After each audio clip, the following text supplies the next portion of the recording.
आप सभी को नमस्कार। उम्मीद करता हूँ आप सभी अच्छे होंगे। मैं संजीव आप सबों का स्वागत करता हूँ गुरु क्लासेस ई लर्निंग पे। आज की जो हमारी क्लास होने वाली है वो आपका जो एग्जाम हुआ है सीटेट 2021-22 जो आपका एग्जाम हुआ है उसके एक क्वेश्चंस को हम लोग डिस्कस करेंगे। जो आपके 29 दिसंबर को जो आपका एग्जाम हुआ है, 29 दिसंबर जो फर्स्ट सिटिंग है ना, 29 दिसंबर जो फर्स्ट सिटिंग पेपर 1 का जो आपका एग्जाम हुआ है उससे क्वेश्चंस को हम लोग डिस्कस करेंगे। जो टाइम था 9 से 12 बजे तक था। इसमें हम लोग सभी क्वेश्चंस को आंसर की बताएंगे आपको, आप रिस्पॉन्सिव से मिला सकते हैं। साथ ही साथ इसमें डिस्कशन करेंगे जो आपके आगामी एग्जाम जो भी आपका सीटेट है, किसी भी स्टेट का तैयारी करते हैं उसमें आपको बहुत ही लाभ होगा। और आप लोग और सब भी जो अगर चाहते हैं आप लोग अलग अलग एग्जाम में किसी का हुआ तो आपका कंप्लीट वीडियो दिया गया है आपको डिस्क्रिप्शन में, लिंक में प्लेलिस्ट बना हुआ है आंसर की का, आप उसमें जाके मिला सकते हैं। तो क्लास को हम शुरू करते हैं। पहला क्वेश्चन आपके सामने ये रहा। इस क्वेश्चन को आप लोग देखिए जल्दी से। इसमें कह रहा है कि हेतल घर में गुजराती बोलती है और इस भाषा को पढ़ने और लिखने में उसका प्रवाह है। मतलब कि कोई बच्ची है वो जो है क्या करती है, गुजराती बोलती है घर में, और उसके विद्यालय में निर्देश जो इंस्ट्रक्शन दिया जाता है हिंदी में जाता है, वह यह भाषा नहीं जानती, हिंदी नहीं जानती है। तो राष्ट्रीय शिक्षा नीति 2020 जो आपका बनाया गया है के अनुसार इस स्थिति में विद्यालय को क्या करना चाहिए, इस स्थिति में विद्यालय को क्या करना चाहिए इसके बारे में पूछा जा रहा है। तो हमको हेतल को विद्यालय में सिर्फ हिंदी बोलने के लिए कहना चाहिए है। तो ऐसा बात नहीं है कि अगर आप वो गुजराती मातृभाषा सब गुजराती है मदर टंग, तो मदर टंग को हमें क्या करना, प्रमोट करना है, ये होना चाहिए। तो बहुभाषावाद की संस्कृति, ये आपका गलत हो गया। बहुभाषावाद की संस्कृति सृजित करने के लिए सभी बच्चों को एक दूसरे की मातृभाषा सम्मान करने के लिए कहा चाहिए। ये बहुत अच्छा है। जो बहुभाषावाद वाला क्लासरूम होगा, सभी भाषा को महत्व देंगे तो सभी बच्चे अच्छा से घुल मिल सकेंगे और अधिक से अधिक उसका लैंग्वेज डेवलपमेंट होगा। तो 2 नंबर आपका सबसे बेटर आ रहा, सही आ रहा। और उधर हेतल उस अनुभाग में भेज देना चाहिए जिसमें निर्देश का माध्यम अंग्रेजी हो, ये भी गलत है आपका। और अध्यापकों को हेतल से कहना चाहिए कि उसने जो कुछ भी घर में सीखा है उसे भूल जाए, ये भी नहीं कभी हो सकता है। तो आपका कंप्लीट इन सब गलत है। 2 नंबर आपका ऑप्शन है। तो 2 नंबर जो आप लोग बना के आए उनका सही है। तो 2 हम लोग समझ में आएंगे, ठीक है। चलिए तो अगले क्वेश्चन पे हम लोग चलते हैं। अगला क्वेश्चन ये रहा आपके स्क्रीन पे, जल्दी से हम लोग देखें।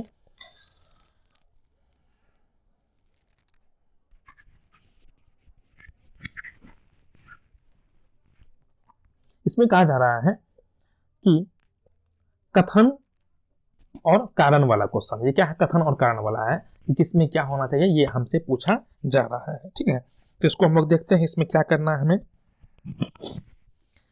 इसमें कह रहा सभी बच्चे परीक्षाओं में अच्छे अंक लाएं, यह सुनिश्चित करने के लिए बच्चों में असफलता का भय और उपलब्धि का दबाव पैदा नहीं करना चाहिए। यह बात कही सही है, पॉजिटिव है। उसके बाद हमको कहा जा रहा है क्या, अर्थपूर्ण अधिगम हो सके इसके लिए महत्वपूर्ण है कि बच्चे शारीरिक और भावात्मक सुरक्षा महसूस कर सकें। तो ये दोनों कथन ए भी सही है और आर भी सही। तो हमको इसमें कथन इसका सुनना है और आर सही व्याख्या करता है नहीं, वो वैसा आपको ऑप्शन दिया गया है, ठीक है ना। आपको प्रीवियस क्लास में भी आप लोगों को बताया है, जैसे ए और आर दोनों गलत है, ये बात आपका खत्म होगा। ए और आर दोनों सही है लेकिन आर ए का व्याख्या नहीं करता, ये हमको स्पष्ट पता चल रहा है। ए सही आर गलत, खत्म हो गया। ए और आर दोनों सही लेकिन आर सही व्याख्या नहीं करता है। तो आपका जो है ये बेटर ऑप्शन है। तो हम लोग क्या करेंगे, 3 को क्लिक करेंगे। 3 हमारा सही आंसर है। तो 3 के साथ हम लोग जिन जिन लोगों ने 3 दिया उनका सही है। चलिए, और 4 में ए और आर दोनों सही नहीं, आर सही व्याख्या करता है, ये बात तो नहीं, व्याख्या सही नहीं करता, इसलिए ये गलत है, इसलिए हमारा 3 हुआ, ठीक है। अब चलते हैं हम लोग अगले क्वेश्चन पे। जल्दी से जल्दी हम लोग करेंगे और समझते जाएंगे, सब लोग डिस्कस के साथ साथ हम लोग कर रहे हैं, इसलिए हम लोग को अच्छा समझते जाना ताकि आपको अच्छा लाभ हो। आपके सामने ये क्वेश्चन आ चुका है, आप लोग देख लिए हैं। पियाजे के अनुसार विकास के किस काल में बालक वस्तुओं के लिए प्रतीकों का इस्तेमाल करने लगते हैं और तार्किक मानसिक समझ उभरने लगती है। देखिए, आपको पता है जीन पियाजे ने क्या किया है, अवस्थाएं दिया है, 4 अवस्थाएं दिया है उन्होंने। तो उन अवस्थाओं में अलग अलग अवस्थाओं का टाइम पीरियड भी बताया था और किस किस तरह से क्या चीजें होता है उसके बारे में पूछा जा रहा है। तो वस्तु को वो समझ पाता है प्रतीक, और उसके अनुसार से वो कुछ ड्रॉ भी कर पा रहा है। तो यहाँ पे मूर्त चीजें को मत समझ रहा है, मतलब वस्तु मतलब क्या है, कंक्रीट थिंग है, वो किस काल में है ये पूछा जा रहा है हमको, है ना। तो मूर्त संख्यात्मक या पूर्व संख्यात्मक काल में है, ये नहीं है, पूर्व संख्यात्मक काल में नहीं है, वो मूर्त संख्यात्मक काल में है जिसमें वो वस्तु को देख के समझ सकता है, उससे प्रतीक भी बना पा रहा है। औपचारिक ये नहीं होगा और नहीं उत्तर संख्यात्मक काल नहीं। तो आपका क्या हो जाएगा, 2 हो जाएगा। तो जिन लोगों ने 2 दिया उनका क्या है, सही, समझ गए। चलिए, और आपको इसको डिटेल जानना है तो आपको प्लेलिस्ट में वीडियोस हैं, आप उसे देखें और समझें, ठीक है। चलिए अगला अगला क्वेश्चन हमारे सामने है, इसे हम लोग देखते हैं, पढ़ते हैं। इसमें कह रहा है हमको, एक अध्यापिका चाहती है कि उसके विद्यार्थी आंतरिक रूप से अभिप्रेत रहे, उसे क्या करना चाहिए? आंतरिक रूप से अभिप्रेरित रहे मतलब इंटरनली जो वो मोटिवेट रहे, क्या करना चाहिए इस अध्यापिका के बारे में कहा जा रहा है। तो इसको हम लोग जानने का प्रयास करते हैं। बच्चों को डर और चिंता पैदा करनी चाहिए। तो बच्चों में अगर डर और चिंता पैदा करेंगे तो वो कैसे मोटिवेट होंगे? तो ये हमारा गलत हो जाता है, ठीक है। बच्चों में जिज्ञासा प्रोत्साहित करनी चाहिए और सीखने के आनंद को अभिप्रेरित करना चाहिए, एकदम सही है हमारा। तो 2 नंबर आपका बेटर आ रहा है ऑप्शन। और भी ऑप्शन को हम लोग देखेंगे, 2 नंबर अभी तक हमको पॉजिटिव आ रहा है। भौतिक पुरस्कार देना चाहिए। भौतिक पुरस्कार देने से बच्चे मोटिवेट होंगे, वो आंतरिक रूप से नहीं बाह्य रूप से होंगे, इसलिए यहाँ पे हमारा ये क्या होता है, गलत हो जाता है। चौथा ऑप्शन है, उसे कक्षा में प्रतियोगिताओं को प्रोत्साहित करना चाहिए और बच्चों में तुलना करनी चाहिए। देखिए, प्रतियोगिता को प्रोत्साहित करेंगे, ये प्रोत्साहित कंपटीशन अधिक होने से बच्चे में पढ़ाई का गुण थोड़ा गड़बड़ाता है और उसे तुलना भी नहीं करना। तो ये दोनों बात नेगेटिव है। तो हमारा सबसे अधिक पॉजिटिव बात क्या, 2 नंबर आ रहा था, तो 2 के साथ हम लोग चलेंगे। ओके, चलिए इस तरह से हम लोग समझते क्वेश्चन करेंगे ताकि आपको अधिक से अधिक क्लियर हो कॉन्सेप्ट क्या कारण से हुआ, आपका सही या गलत, ठीक है। चलते हैं अगले क्वेश्चन पे। हम लोग यहाँ पे कह रहा है क्या, कक्षा में विद्यार्थियों को त्योहारों को मनाने के अपने अनुभवों को साझा करने के अवसर देना और उसके आधार पर सूचना निर्मित करने को बढ़ावा देना किसका उदाहरण है? इस तरह से अगर कर रहे हैं तो किस चीज को हम उदाहरण दे रहे हैं? तो पाठ्य पुस्तक आधारित अध्यापन नहीं है। पाठ्य पुस्तक आधारित अध्यापन होगा तो वहां पे बच्चे को अपने अनुभव को शेयर करने का मौका नहीं मिलता है, ये हमारा गलत हो गया। सामाजिक संरचना, जो आपका सोशल स्ट्रक्चरलिज्म है, ये जो स्ट्रक्चर है उसके बारे में ये बात पॉजिटिव हो रहा है हमारा। प्रत्यक्ष निर्देशन नहीं हो रहा। और व्यवहारवाद, बिहेवियरिज्म, तो व्यवहारवाद भी है, लेकिन सबसे अधिक बात सोशल कल्चर से जुड़े हुए बच्चे रहते हैं, तो वो क्या सीखते हैं नहीं सीखते हैं, वो आपको त्योहारों में उसके बारे में जानकारी हमें मिलती है। सबसे बेटर हमारा इसलिए 2 होता है, ठीक है। तो 2 के साथ हम लोग चलेंगे। ओके, चलिए बहुत बढ़िया। अब आगे चलते हैं हम लोग। अगला क्वेश्चन आ गया हमारे सामने में, इसे देखिए आप लोग। और साथ ही साथ अगर जो भी चाहते हैं कि आपके क्वेश्चन का डिस्कशन हो, आप लोग कमेंट करें किस डेट का आप चाहते हैं, बहुत सा दिया हुआ है और आप लोग उसका आपको मिल जाएगा डिस्कशन, ठीक है। और आप लोग कमेंट करें कितना मार्क्स आपको आ रहा है, ये मिलाने के बाद वो भी करें ताकि हम आपको बता सकें कि आगे किस चीज़ में और आपको किस सब्जेक्ट में कितना नंबर है, उससे हमको जानकारी मिलेगा, ठीक है। चलिए 6 नंबर आपके सामने है, इसे देखते हैं हम लोग। इसमें कह रहा वाइगोस्की के सिद्धांत के अनुसार सहायक खोज किस में सहायक है? सहायक खोज किस में सहायक? वाइगोस्की जो है, ले वाइगोस्की महोदय ने, इन्होंने क्या दिया था आपको, संज्ञात्मक सिद्धांत दिया है। उसमें भी वो क्या समाज को और संस्कृति को अधिक महत्व दिया है। उन्होंने जेडपीटी और इसके फोल्डिंग के बारे में बताया है। तो यहाँ पे हमारा जो है कहा, जो आपका सहायक खोज जो होता है वो किस चीज में वो सहायता प्रदान करता है, इसके बारे में हमसे पूछा जा रहा है, ठीक है। तो इसे हम लोग देखने का प्रयास करते हैं, ये क्या है। सहपाठी सहयोग ये पूछा जा रहा है हमको। उसके बाद कह रहा है पुनर्बलन रेनफोर्समेंट में सहायक होता है। उत्प्रेरक प्रतिक्रिया सहचर्य जो मुख्य स्रोत होता है प्रतिक्रिया का, उसमें नहीं, ये सब में नहीं। मुख्य रूप से संज्ञात्मक द्वंद, देखिए जब भी बच्चा संज्ञात्मक रूप से द्वंद पैदा करेंगे, उसे समस्या हो, कोई समस्या को सॉल्व करने में, तो किसी के द्वारा सहयोग किया जाता है, तो वहां पे कहां पे सहायक होगा, संज्ञात्मक द्वंद में उसे सहायक होगा। तो इसलिए आपका 6 का 4 होगा। ओके, चलिए अगले क्वेश्चन पे हम लोग चलते हैं, देखिए इसे आप लोग। चलिए देखते हैं इसमें क्या है। इसमें कहा जा रहा है हमें क्या, निम्नलिखित में से कौन सा सिद्धांत यह दर्शाता है कि विकास दिशात्मक है, सिर से पैर की ओर है। आपको पता है कि जो विकास का दिशा का सिद्धांत होता है उसमें 2 चीजें दिया जाता है। बच्चे का जो डेवलपमेंट होता है वो क्या होता है, सिर से पैर की ओर होता है, ठीक है। और उसके बाद क्या होता है, बच्चे के केंद्रीय भाग से बाहर की ओर होता है।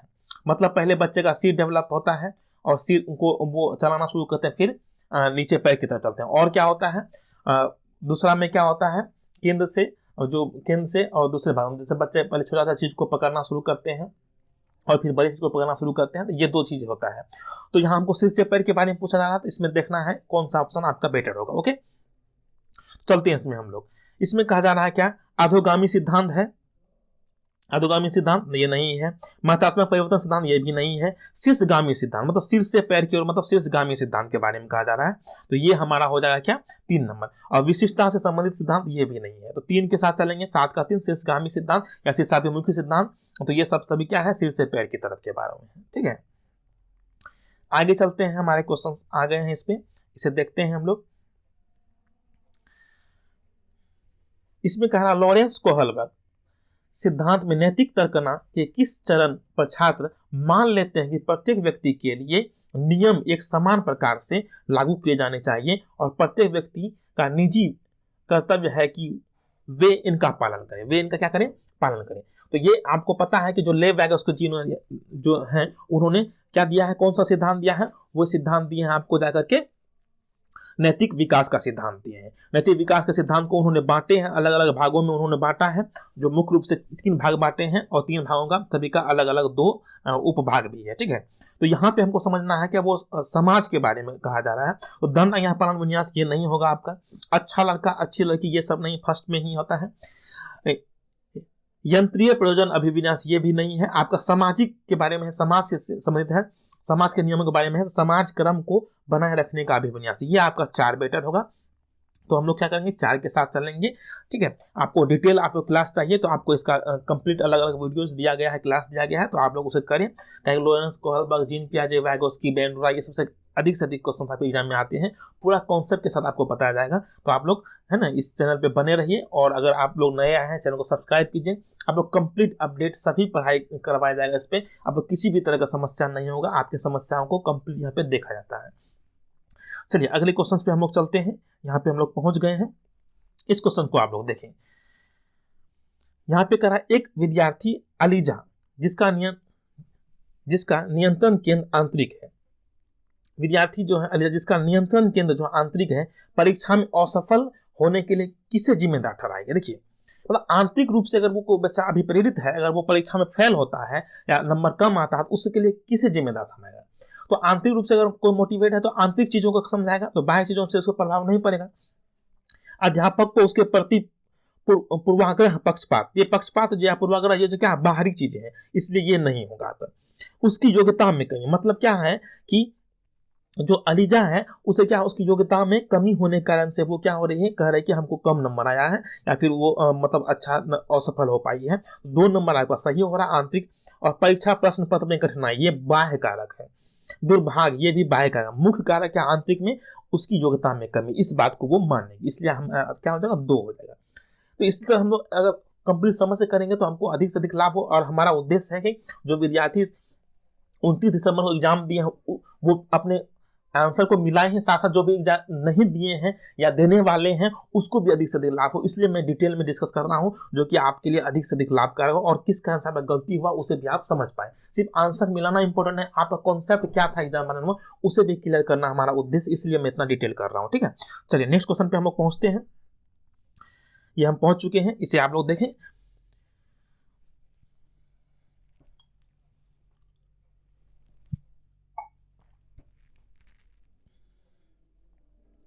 इसमें कह रहा है क्या, राघव जब शिशु था तब उसे माता पिता के स्नेह से वंचित रहना पड़ा।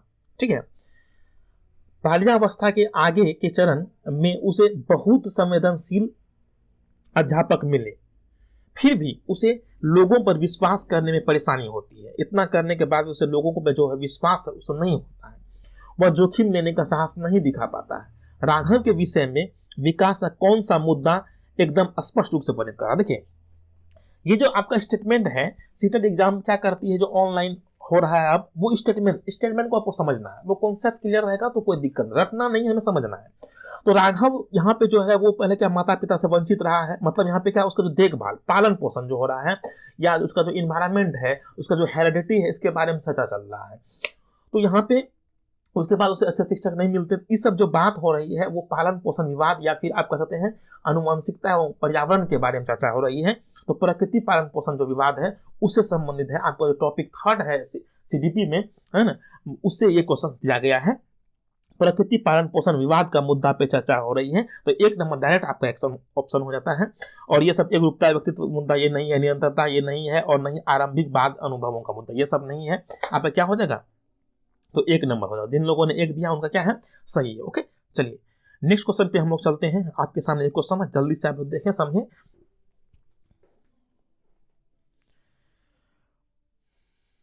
इसे देखते हैं।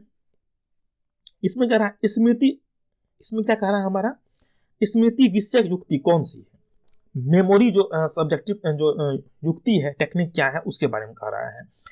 तो यहाँ पे क्या है, वह तकनीक जो याद करने मदद कर, नहीं, याद करने मदद करने की बात नहीं हो रही है। याद करने वाला चीज हमेशा नेगेटिव होता है आपके एग्जाम्स के लिए। संवेगों को नियमन के लिए तकनीक है।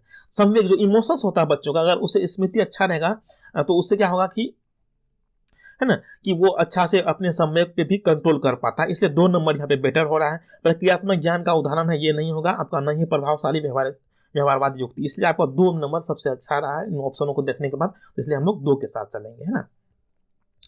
चलिए आपके सामने क्वेश्चन आ चुके हैं, चलिए देखें इसे आप लोग। कूट वाला क्वेश्चन है तो आपको इसमें थोड़ा समय ज्यादा लगता है, लेकिन क्वेश्चन आसान ही रहते हैं। तो आप लोग जल्दी से ऑप्शन को पकड़िए तो आपसे बन जाएगा। तो हम लोग को कोशिश करना ये है कि अधिक से अधिक हमको प्रैक्टिस करना है क्वेश्चंस पे, ताकि आपका डेवलपमेंट ज्यादा हो, आप जल्दी जल्दी क्वेश्चन को बना सके। बच्चों के बारे में निम्नलिखित कथनों में से कौन सा सही है। बच्चों के बारे में, बच्चे वैज्ञानिक शोधकर्ता बनने के लिए पैदा होते हैं, ये कथन आपका क्या है, गलत है। क्यों गलत है, उसके पीछे रीजन समझते हैं। ऐसा नहीं बच्चा क्या है शोधकर्ता ही बने, वो इंजीनियर बन सकता है, डॉक्टर बन सकता है, शिक्षक बन सकता है ना, या कोई कृषक बन सकता है। बहुत सा अलग अलग फील्ड है जाने का। तो हम क्यों कहेंगे वैज्ञानिक शोधकर्ता ही बनेंगे। तो ये हम किसी का पूर्वानुमान नहीं कर सकते किसी बच्चे का, ये हमें करना भी नहीं चाहिए। बच्चे के इंटरेस्ट के अकॉर्डिंग उसे पढ़ने देना चाहिए, अपने फील्ड में जाने देना जिसमें उसमें क्वालिटी है। ओके, ये आपका गलत हो जा रहा है। बच्चे पर्यावरण के सक्रिय अन्वेषक हैं, ये बात सही है, बच्चे पर्यावरण के सक्रिय अन्वेषक होते हैं। बच्चे वयस्कों की तरह सोचते हैं, सिर्फ उनसे कम सोचते हैं, ये बात भी सही। देखिए जो बच्चे होते हैं वयस्क की तरह सोच पाते हैं, लेकिन उनसे थोड़ा कम इसलिए सोचते हैं कि वयस्क जो होते हैं ज्यादा डेवलप होते हैं, तो वो बच्चे से ज्यादा सोच सकते हैं, इसलिए आपका 3 नंबर पॉजिटिव में हम लोग लेंगे। चौथा, बच्चे सामाजिक अंतर क्रिया द्वारा अपने परिवेश से अर्थ सृजित करने के लिए पैदा होते हैं, ये बात भी आपका क्या है, सही है। इसलिए आपका 2, 3, 4 सही हो रहा है। तो आप ऑप्शन देखिए किसमें है 2, 3, 4, तो आपका 4 नंबर में है 2, 3, 4, इसलिए हमारा आंसर क्या हो जाएगा, 4 हो जाएगा, है ना। इस तरह से हम लोग समझेंगे तो आपको अधिक से अधिक लाभ हो। चलिए आपके सामने आ चुका है अगला क्वेश्चन, इसे आप लोग देखें।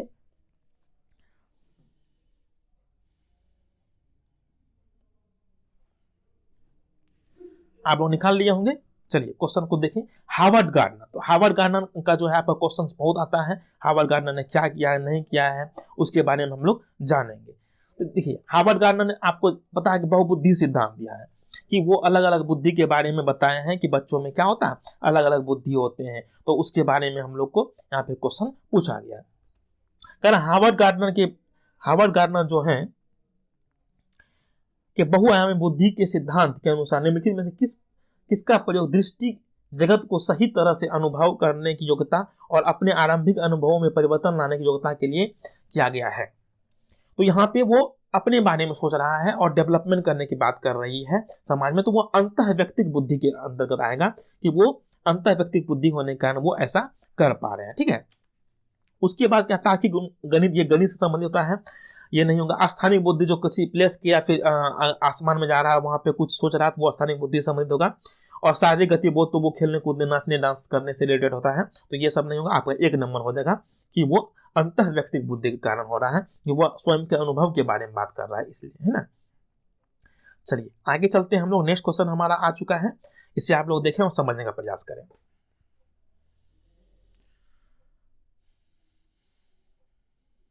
यहाँ पे हम लोग देखते हैं क्या है इसमें। अपने लंबे मगर कम चौड़े गिलास में नींबू पानी के स्तर की ओर इशारा करते हुए सारा अपनी बहन को चिढ़ाती है। सारा नाम की कोई बच्ची है, वो अपनी बहन को चिढ़ाती है कि उनके पिताजी ने उसे ज्यादा नींबू पानी दिया है। ठीक है, उसकी बहन किसी भी तरह की प्रतिक्रिया नहीं देती, उसकी बहन वो जो चिढ़ा रहे हैं उसको कोई प्रतिक्रिया नहीं देती है, क्योंकि उसे अपने पिता को उसके गिलास से सारा ही गिलास में नींबू पानी डालते हुए देखा है। वह जानती है कि दोनों गिलासों में नींबू पानी की मात्रा एक समान है। इस संदर्भ में सारा क्या प्रदर्शित कर, देखिए मतलब जो चौड़ा गिलास जो है उसका जो धारिता है वो सेम ही है, लेकिन कोई गिलास क्या है पतला है और कोई गिलास क्या है मोटा होने के कारण से क्या हो रहा है, पानी में डिफरेंस हो रही है। जैसे इस गिलास में पानी अटेगा आपको इस गिलास में उतना ही पानी अटेगा। क्यों? उसके पीछे रीजन क्या है? ये पतला है लेकिन इसमें क्या है, धारिता जो है, दोनों में धारिता क्या हो रहा है, समान हो रहा है। इस कारण से दोनों में डिफरेंस क्या है, दोनों क्या है, दोनों में लिक्विड क्या है, इक्वल है। ऐसे क्वेश्चन पूछा गया है। तो ये जो है किस चीज को प्रदर्शित कर रहे, जीववाद को नहीं, जीववाद की कोई बात नहीं, वर्ग समावेशन की भी बात नहीं हो रही है, क्रमबद्धता की भी बात नहीं हो रही, बात हो रही है केंद्रीकरण की, सेंट्रलाइजेशन की बात हो रही है कि दोनों में जो सेंटर पॉइंट है जो लिक्विड का द्रव्यमान का वो सेम, इसलिए हमारा क्या हो जाएगा 14 का 3 हो जाएगा, है ना। इस तरह से हम लोग समझते हुए करेंगे। तो आप लोग अगले क्वेश्चन पे चलिए, और जो लोग अभी अभी जुड़े हैं, आप लोग अगर अच्छा लगे तो आप लोग लाइक करें, चैनल को सब्सक्राइब करें। चलिए नेक्स्ट क्वेश्चन हमारा आ चुका है। वह खेल जो बच्चों को दूसरे के विचारों, विश्वासों और भावनाओं को समझने में सहायक होते हैं क्या कहलाते हैं? ऐसे खेल के बारे में हमें पूछा जा रहा है। स्वतंत्र एकांकी खेल, मतलब कि दूसरे के विश्वासों को, विचारों को, भावनाओं को हम कब समझेंगे? जब हमें स्वतंत्र रूप से एकांकी खेल, एक किसी तरह का खेल खेलने के लिए हमें कहा जाएगा। इसलिए हमारा 1 नंबर सबसे बढ़िया। और भी कल्पनाशीलता वाला खेल नहीं, इमेजिनेशन वाला खेल की बात नहीं हो रही है। समानांतर खेल, एकांकी खेल, ये सब नहीं है। हमारा क्या हो जाएगा? 1 नंबर हो जाएगा। तो 15 का 1 के साथ हम लोग चलेंगे। ओके। और खेल विधि तो सबसे अच्छा विधि होता है बच्चों को पढ़ाने के लिए, आपको मैं बता भी दिया हूं पहले भी। आपके सामने आ चुके हैं क्वेश्चंस, इसे आप लोग कृपया देखें। यहां पे देखते हैं, राशि ने बच्चों की अवधारणाओं के प्रति समझ का आकलन करने के लिए एक नई विधि का प्रयोग किया है। तो राशि नाम की कोई शिक्षिका है, जैसे आप लोग भी शिक्षा बनने वाले हैं, तो वो शिक्षिका है। उसने बच्चों से कहा कि वे एक उत्तर के लिए जितना संभव हो अधिक से अधिक प्रश्न बनाएं। शिक्षण अधिगम का यह उपगम क्या? तो यहाँ पे बच्चों को हम मुख्य भूमिका के रूप में ले रहे हैं। बच्चे को हम दे रहे हैं अधिक से अधिक वो एक मतलब पैराग्राफ से अधिक से अधिक मतलब एक उत्तर से अधिक प्रश्न बनाए। तो यहाँ पे मतलब क्या, चाइल्ड सेंटर की बात हो रही है, तो बाल केंद्रित है ना, बाल केंद्रित की बात हो रही है। तो बाल केंद्रित आपका सबसे बेटर ऑप्शन होता है। और भी ऑप्शन को हम लोग देखेंगे। उपदेश नहीं दे रही है वो, है ना, वो बता रही है और चाइल्ड सेंटर काम करने के लिए कर रही है, तो आपका उपदेश नहीं होगा। पाठ्य पुस्तक केंद्रित तो होगा ही नहीं। कंठस्थीकरण ये सब रॉन्ग है, तो हमारा क्या हो जाएगा? 1 हो जाएगा। ये सब नेगेटिव है, तो हम लोग इसके साथ नहीं चले, हमको पॉजिटिव चुनना था। इस तरह से हम लोग क्वेश्चन को एनालिसिस करना है। एनालिसिस करने से हमें अधिक से अधिक समझ में आएगा और क्वेश्चन अधिक से अधिक बना पाएंगे। आप लोग जो भी एग्जाम इस बार दिए होंगे, ऑनलाइन एग्जाम, आपको ये समझ में आ गया होगा कि सीटेट के सिलेबस में कोई बदलाव नहीं हुआ, उससे क्वेश्चन पूछने का तरीका में बदलाव हुआ। आपको रटन प्रवृत्ति को कम किया गया। आपको अधिक से अधिक लॉजिक लगाना, थिंकिंग करना है, जिसका डेवलपमेंट होगा दिमाग का, जो अधिक से अधिक क्रिटिकल थिंकिंग करेंगे उसी का क्वेश्चन ज्यादा सही होगा। ठीक है, आपको सब ऑप्शन आसान लाएंगे। तो इस तरह से हम आपका डेवलपमेंट करें, इसके लिए आप लोग इस चैनल पर जुड़े रहिए, तो आपको अधिक से अधिक लाभ मिलेगा। ठीक है, कहीं भी क्वेश्चन अपना गलत नहीं होगा। चलिए, आपके सामने आ चुका है क्वेश्चन, देखिए इसको आप लोग। एक विद्यार्थी जिसे ADHD, अवधान न्यूनता अतिक्रियाशीलता विकार है, को समावेशित करने के लिए कौन सी कक्षा प्रभावशाली है? देखिए, ADHD क्या होता है? Attention deficiency hyper attention disorder. ये जो बीमारी होता है, ये बीमारी कोई जन्मजात नहीं होता है, ये बाद में होता है। अभी जो बीमारी है ADHD जो बच्चों में हो रही है, वो युवाओं में हो रही है, वो अधिक से अधिक स्मार्टफोन के यूज करने से, अधिक मतलब इधर उधर के काम करने से अधिक हो रहा है। ध्यान नहीं लगता है एक काम करने में। आप अगर पढ़ रहे हैं या मोबाइल चला रहे हैं, एक कहीं से कहीं चल जाते हैं, टाइम लैप्स होता है। आपको बहुत सा चीज याद है, तो आपको पता हो आपके पास मोबाइल नंबर जो है, 2 मोबाइल नंबर में 1 मोबाइल नंबर याद होगा, दूसरा नहीं होगा। इस तरह का जो समस्याएं आ रही है, ये ADHD कारण से हो रही है। तो बच्चों में ऐसी समस्याएं हैं, चाहे मोबाइल यूज करने से हो या फिर कोई कारण से हो या जन्मजात हो। तो इस प्रॉब्लम को दूर करने के लिए हमें कैसा माहौल देना, इसके बारे में पूछा जा रहा है। इसे हम लोग देखते हैं। इसमें क्या होगा कि हमें बच्चों को क्या करना चाहिए, जहां लचीला समय सारणी और बैठने की व्यवस्था है और विद्यार्थी अपनी रुचि अनुसार स्वयं कार्य करते हैं, तो इस तरह का जो परिवेश देंगे तो बच्चे अधिक से अधिक सीख पाएंगे। तो 1 नंबर हमारा सबसे अधिक बेटर है। ठीक है, और ADHD एक अधिगम अक्षमता नहीं, जैसे डिसलेक्सिया, एलेक्सिया, डिस्कैलकुलिया, अफेजिया, ये सब अधिगम अक्षमता है। लेकिन यहाँ पे अधिगम अक्षमता नहीं, ये बाद में बच्चे को हो सकता है, कोई जरूर न जन्मजात हो, है ना। तो इस तरह का माहौल देने से बच्चे अधिक से अधिक सीख पाएंगे। ये सब नहीं होगा। उच्च संरचना कक्षा जहां मुख्य शिक्षण मौखिक अनुदेशक से होता है, ये नहीं होगा। कक्षा जहां विद्यार्थी पूरे समय निर्धारित सीट पर ही बैठते हैं। सीट पर बैठने से क्या होता है, अलग अलग लचीलापन नहीं होने से बच्चे का हो सकता है कि पढ़ने में मन नहीं लगे। कक्षा जहां अध्यापक उच्च चिंतन स्तरीय कार्य जटिल अनुदेशन द्वारा देता है, जटिल उटिल वाला बात नेगेटिव है, तो हमारा पॉजिटिव 1 नंबर है। तो 17 के 1 के साथ हम लोग चलेंगे, है ना। चलिए, अब आपके सामने अगला क्वेश्चन आ चुका है, इसे आप लोग देखें, समझें।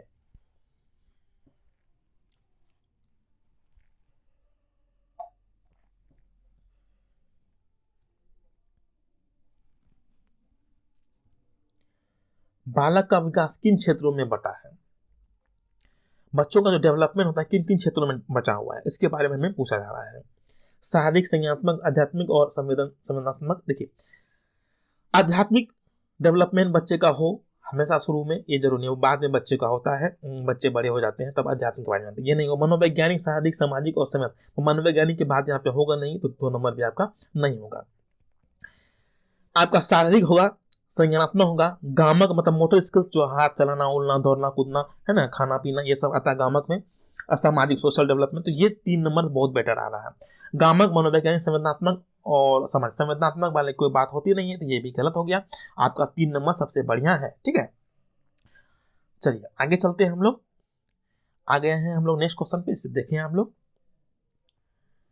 वह छात्र जिन्हें पठन वैकल्य, पठन वैकल्य का मतलब डिसलेक्सिया, वैकल्य मतलब समस्या होती है, पठन वैकल्य है, उन्हें मुख्यतः किस में दिक्कत आती है। तो आपको पता है डिसलेक्सिया जो बीमारी होता है वो मुख्य रूप से पढ़ने संबंधी समस्या है, लेकिन कभी कभी बच्चे को लिखने में दिक्कत होती है। जैसे कि साव को वो क्या कहता है, एस ए को ए एस लिखता है, 21 को वो क्या लिखता है, 12 लिखता है। इस तरह का जो समस्याएं होती है, सा को ए एस लिखता है। तो ये सब समस्या जो होता है वो डिसलेक्सिया में होता है, पढ़ने में भी समस्या होती है और कभी कभी उसे वो जो लिखते हैं उसमें भी समस्या होती है। इसलिए पढ़ना और लिखना दोनों संबंधित ये बीमारी है, जो आपके ऑप्शन 1 में दिया गया है, पढ़ने व लिखने संबंधित, सुनने से संबंधित नहीं है, गतिशीलता से नहीं है और चित्र बनाने में नहीं है। तो हमारा क्या हो जाएगा, 29 का 1 हो जाएगा। ओके, तो 1 के साथ हम लोग चलेंगे। और इससे रिलेटेड जो भी अधिगम और क्षमता है, इससे क्वेश्चन आते हैं, 4 से 5 क्वेश्चन आते हैं 150 क्वेश्चन में। इसके लिए स्पेशल वीडियो बहुत ही अच्छे तरह से बनाया गया, आप लोग जरूर उस वीडियो को देखें। आपको मैं लिंक डिस्क्रिप्शन में दे दूंगा, आप लोग जरूर इसे देखें और आपको अधिक से अधिक लाभ होगा। और कभी भी क्वेश्चन नहीं चले, 5 नंबर आप सीटेट में फिक्स कर लीजिएगा किसी भी टेट एग्जाम में, है ना। चलिए, अब आ चुका आपके सामने नेक्स्ट क्वेश्चन, देखें इसे आप लोग। एक नवीन परिस्थिति मतलब नया सिचुएशन, नया प्रॉब्लम, कोई भी परिस्थिति मतलब सिचुएशन हो या कोई समस्या हो, कुछ भी हो, में दूसरों की तुलना में अधिक अपसारी चिंतन करने वाले व्यक्ति की बुद्धि का वर्गीकरण क्या है। तो जो अपसारी चिंतन होता है वो क्या होता है, बच्चे में डेवलपमेंट जो होता है वो अधिक से अधिक थिंकिंग कर सकते हैं, कुछ बना सकते हैं, क्रिएटिविटी कर सकते हैं। तो ऐसे बच्चों में जो है किस तरह से हम उसे क्लासिफिकेशन करेंगे, इसके बारे में हमें क्वेश्चन पूछा गया है। तो व्यवहारिक बुद्धि नहीं होगा आपका, अंतर व्यक्तिक बुद्धि भी नहीं होगा, सृजनात्मक बुद्धि, यस मैंने अभी तो बताया, क्रिएटिविटी करेगा, वो सृजन करेगा। तो यहाँ पे 3 नंबर बेटर है, प्रकृतिवादी बुद्धि आपका यह गलत है। तो हमारा क्या हो जाएगा, 20 का 3 हो जाएगा। अपसारी चिंतन करने वाले बच्चे क्या करते हैं, सृजन करते हैं, सामान बनाते हैं, चीजों को अलग अलग चीज खोजते हैं, निकालते हैं, ठीक है। चलिए नेक्स्ट क्वेश्चन हमारा आ चुका है, आपका जो राष्ट्रीय शिक्षा नीति 2020 से आपको क्वेश्चन आता ही आता है, 2 क्वेश्चन तो सीडीपी में सब बार आ रहा है और भी अलग अलग एग्जाम में पूछा गया। 5 नंबर इससे भी आते हैं, आपके लिए स्पेशल क्लास है, आप लोग जरूर इसमें प्लेलिस्ट में वीडियो इसको देख लें, ठीक है ना, आपको अधिक से अधिक लाभ मिलेगा। इससे क्वेश्चन आता है जैसे एनसीएफ 2005, उसी तरह से एनईपी 2020 सब क्वेश्चन आने लगा है सभी टेट सभी सीटेट एग्जाम में। तो आप लोग जरूर इसे देखें और समझें। यहाँ का राष्ट्रीय शिक्षा नीति 2020 सुझाती है कि कक्षा अधिगम को पाठ्य पुस्तकों तक सीमित करने के बजाय अधिगम और शिक्षा, तो अधिगम से क्या करना चाहिए हमें, इसके बारे में पूछा जा रहा है। तो हमें देखना है क्या, प्रत्येक 3 माह के बाद विद्यार्थियों के विषय वस्तु को बढ़ा देना चाहिए, ऐसी कोई बात नहीं, ये अब रिलेवेंट नहीं हो रहा है। परीक्षाओं के लिए सीखने पर केंद्रित होनी चाहिए। जो पढ़ाई हो, जो अधिगम हो, वो सिर्फ परीक्षा के लिए नहीं होना चाहिए, उसका जीवन से होना चाहिए, खोजबीन वाला होना चाहिए, अधिक से अधिक डेवलपमेंट वाला होना चाहिए ऐसी। तो खोजबीन और समालोचनात्मक चिंतन, जिसे हम लोग इंग्लिश में क्रिटिकल चिंतन थिंकिंग कहते हैं, समालोचनात्मक चिंतन को क्या कहते हैं, क्रिटिकल थिंकिंग कहते हैं ना, कि विकास पर केंद्रित होनी चाहिए। ये आपका 3 नंबर सबसे बढ़िया है। 4 नंबर तथ्यों और ज्ञान के कंठस्थीकरण पर, तो एकदम यहाँ पे नेगेटिव वर्ड आ रहा है, कंठस्थीकरण, तो हमारा क्या हो जाएगा, 3 हो जाएगा। ओके, तो हम लोग 21 का 3 के साथ चलेंगे। चलते हम लोग अगले क्वेश्चन पे, जो आपके सामने आ चुका है, इसे आप लोग देखें।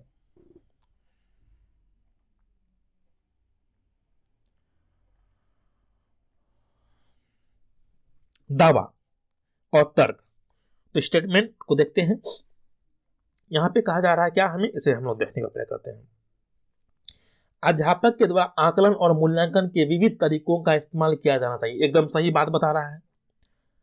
विविध तरीकों का हमें क्या करना है, खोज करना है। ये मूल्यांकन उद्देश्य अच्छा निष्पादन करने वाले विद्यार्थियों को विशेष कक्षा से पृथक करना नहीं, विशेष कक्षा से उसे पृथक नहीं कर सकते हैं, ये उसमें हीन भावना पैदा करेगा और वो पढ़ने में रुचि नहीं लेंगे, तो ये हमारा गलत होता है।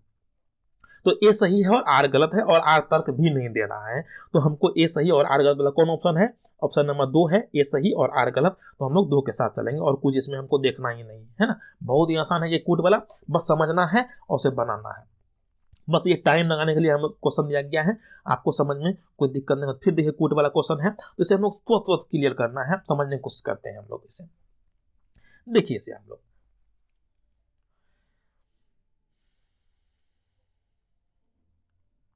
अनुज कक्षा 3 को पर्यावरण अध्ययन पढ़ाता है। अनुज नाम का कोई बच्चा है, बच्चा नहीं टीचर है, वो कक्षा 3 के पर्यावरण अध्ययन को पढ़ा रहे हैं।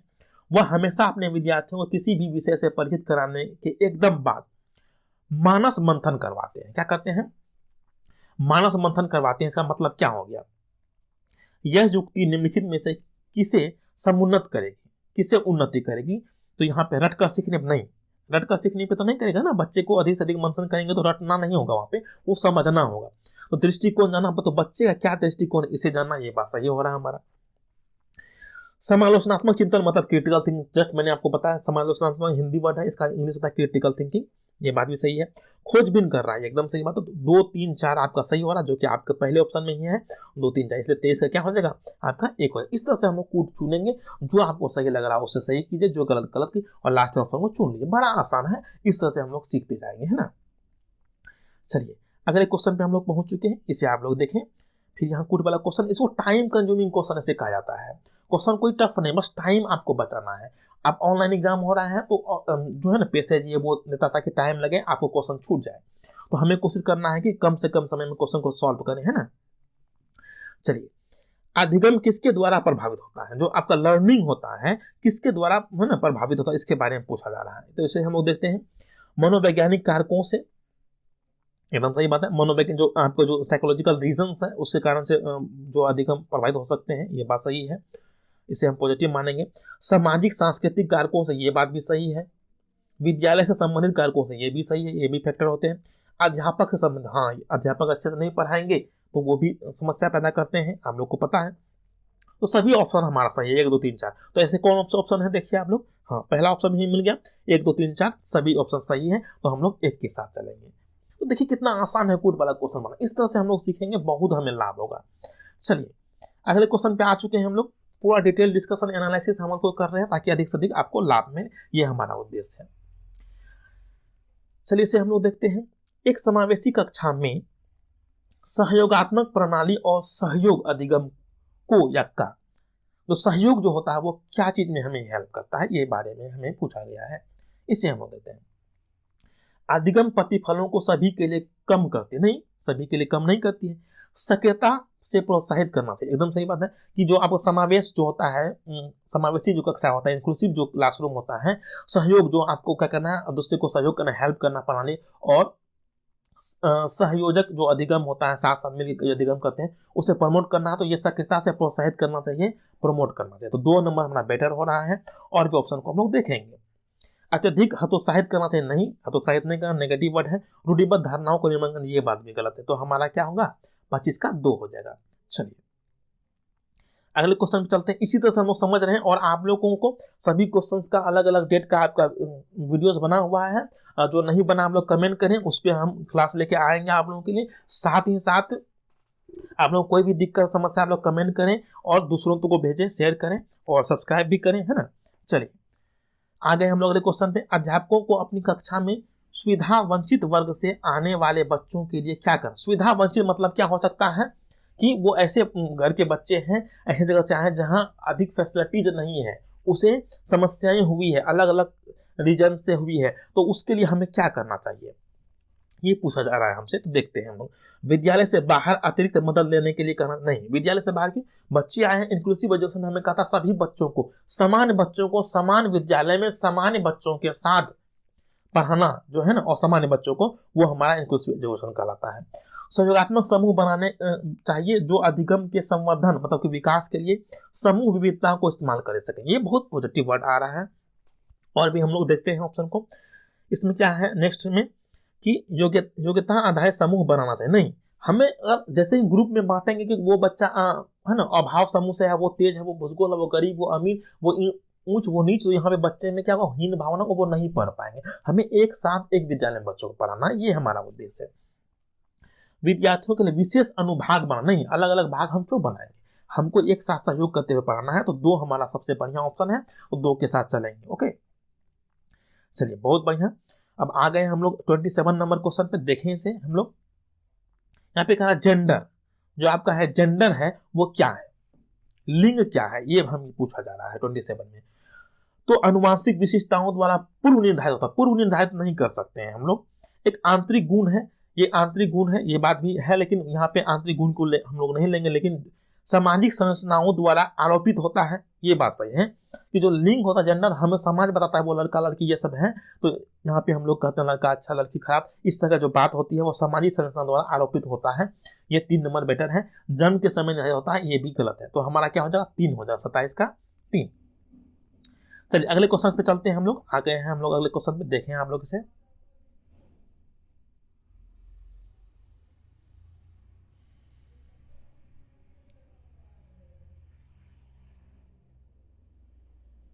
यहाँ कहना क्या, अमन एक पहेली के टुकड़ों को ठीक से लगाने की कोशिश कर रहा है, लेकिन वह सही जगह पर सही हिस्से को फिट करने के लिए संघर्ष करता है। कैसे, क्या, क्यों के रूप में उसकी माँ उसे संकेत प्रदान करती है। ले वैगोसी के सीखने के सिद्धांत के अनुसार सीखने की यह प्रक्रिया क्या करेगी। तो आपको मैंने पहले बताया कि ले वैगोसी जो ने क्या दिया है, इसके फोल्डिंग के बारे में बताया है कि वो इसके फोल्डिंग को क्या कहते हैं, पार हम लोग कहते हैं, पार कहते हैं, मचान कहते हैं। तो मतलब उसे इसके फोल्डिंग कर रही है, मम्मी उसे हेल्प कर रही है। तो यहाँ पे आपका क्या हो जाएगा, 4 नंबर डायरेक्ट हमारा ऑप्शन आ रहा है, और कुछ हमको देखना ही नहीं है। अधिगम के लिए पार का काम करेगी, मतलब इसके फोल्डिंग करे, सीखने में मदद नहीं करेगी, मदद कर रही है, उसे आक्रामक बना देगी नहीं, बच्चे को आरोपित करेगी नहीं, ये सब नहीं है। हमारा 4 नंबर आ रहा है ना। तो एकदम चुटकी में हम लोग उड़ा देंगे, किसी भी तरह क्वेश्चन देगा, बस हम लोग को कॉन्सेप्ट क्लियर होना चाहिए। देखिए कितना आसान हो जाता है हमारा एग्जाम, हमारा सीखने का तरीका। चलिए आ चुके हैं हम लोग नेक्स्ट क्वेश्चन पे। निम्नलिखित में से क्या प्रगतिशील कक्षा की विशेषता नहीं है, प्रोग्रेसिव जो क्लासरूम है उसका विशेषता नहीं है, ये पूछा जा रहा है, कैरेक्टरिस्टिक्स नहीं है। दंड और पुरस्कार का प्रयोग, तो एकदम कभी नहीं होगा दंड और पुरस्कार का प्रयोग, है ना। हमें क्या करना है, नहीं करना है, किसमें, कि बच्चे को अगर कभी भी हम दंड, यहाँ पे नहीं पूछा जा रहा है तो हम लोग नेगेटिव वर्ड चुनना, यहाँ पे आ गया नेगेटिव, दंड और पुरस्कार का प्रयोग नहीं करना है, तो इसलिए हम लोग क्या करेंगे, 1 नंबर देंगे। ठीक है। बच्चे को सक्रिय रूप से सहभागिता, ये बात सही है। गतिशील अध्यापक, ये लचीला समूह, ये तो यहाँ पे गलत क्यों हो रहा है, हमें नेगेटिव चुनना है, नेगेटिव 1 में मिल गया, इसलिए 29 का क्या हो जाएगा, 1 हो जाएगा। ओके, चलिए आ गए हम लोग 30 नंबर क्वेश्चन पे। सीडीपी का लास्ट क्वेश्चन है ये हमारा, इसे आप लोग देखें। चलिए, विद्यार्थियों के काम में त्रुटियों के विश्लेषण का मुख्य उद्देश्य क्या है। जो विद्यार्थियों के काम होते हैं, जो बच्चे अगर को गलती करते हैं, उसमें त्रुटि करते हैं, उसका विश्लेषण का मुख्य, अगर बच्चे जो गलती कर रहे हैं, नहीं कर रहे हैं, अगर कोई टीचर उसे विश्लेषण कर रहा है, एनालिसिस कर रहा है, उसके पीछे का क्या उद्देश्य है शिक्षक का। विद्यालयों में अध्यापकों की क्षमता की तुलना करना, अध्यापक की क्षमता से हमें कोई मतलब नहीं। यहाँ पे विद्यार्थियों को किसी भी तरह की गलती करने के लिए फटकार लगाना नहीं, फटकार लगाना हमारा उद्देश्य नहीं होना चाहिए। विद्यार्थियों को श्रेणीबद्ध करना और योग्यता के आधार समूह में नहीं, उसे नहीं A grade, B grade, C grade करना, ये नहीं, ये गलत है। बच्चों की सोच और चिंतन को समझना कि बच्चे ने गलती किया तो क्यों किया, मैंने कहाँ पे गलती किया, जो हम बच्चे नहीं समझ पा रहे हैं, नहीं सीख पा रहे हैं। तो हमारा सबसे पॉजिटिव वर्ड आ रहा है 4 नंबर, तो हम लोग क्या करेंगे, 4 के साथ चलेंगे। ठीक है, चलिए तो ठीक है दोस्तों, तो यहाँ पे हम 30 क्वेश्चन तक पहुंच चुके हैं। सीडीपी हमारा पूरा क्लियर होगा, पूरा क्लासिफिकेशन के साथ हम लोग सब क्वेश्चन को किए हैं। और अगले अलग अलग सेक्टर जो हमका EVS है, इंग्लिश है, हिंदी है, और भी अलग पार्ट्स है, उसको हम लोग अगले क्लास में करेंगे। तब तक अभी हम सीडीपी ही करेंगे, बहुत ज़्यादा समय हो चुका है। नेक्स्ट अलग अलग वीडियोज आपके दिए गए हैं, उसे आप लोग देखें, करें। और आप लोगों से अनुरोध, अगर आप लोग नए हैं तो चैनल को जरूर सब्सक्राइब करें, बेल आइकन दबाएं और लाइक शेयर सब्सक्राइब करें। तो मिलते हैं सभी को हम लोग अगले क्लास में, तब तक के लिए सभी को बहुत बहुत धन्यवाद।